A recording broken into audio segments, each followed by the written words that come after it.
Уже на протяжении 5 лет компания «Дюбуа» производит и реализует готовые замороженные осетинские пироги. Технология приготовления и ингредиенты традиционны, а благодаря шоковой заморозке срок хранения пирогов увеличивается до полугода.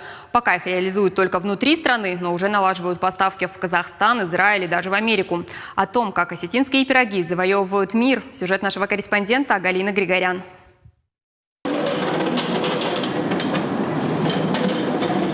3 пирога теперь из морозильной камеры. На предприятии решили сделать так, чтобы осетинские пироги смогли попробовать в любой точке мира. В рецептуре ничего нового, традиционная технология приготовления, только в больших масштабах.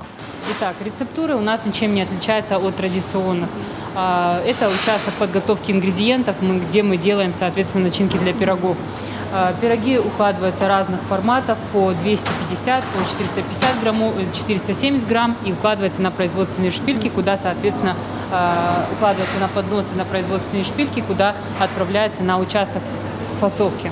После того, как пироги достают из печки, их отправляют в морозильную камеру. Температура минус 45 градусов. Пироги останутся здесь на несколько часов, после чего сразу будут упакованы. В компании утверждают, вкус размороженных пирогов практически не меняется.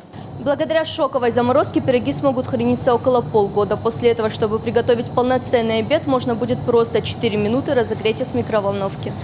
То, что наши пироги любят не только в Осетии, не секрет. Российский рынок почти завоеван. Продукт пользуется большим спросом в Ростове, Краснодаре, Ставропольском крае, в Сочи, в Крыму и даже в северных регионах страны. На очереди поставки в Израиль и Соединенные Штаты Америки. Есть на наши пироги также и на экспорт. Сейчас мы обратились в Российский экспортный союз, который помогает нам наладить поставки в ближайшие европейские страны. Также в планах к 2019 году поставки в Америку. У нас есть наработки с дистрибьюторами американскими.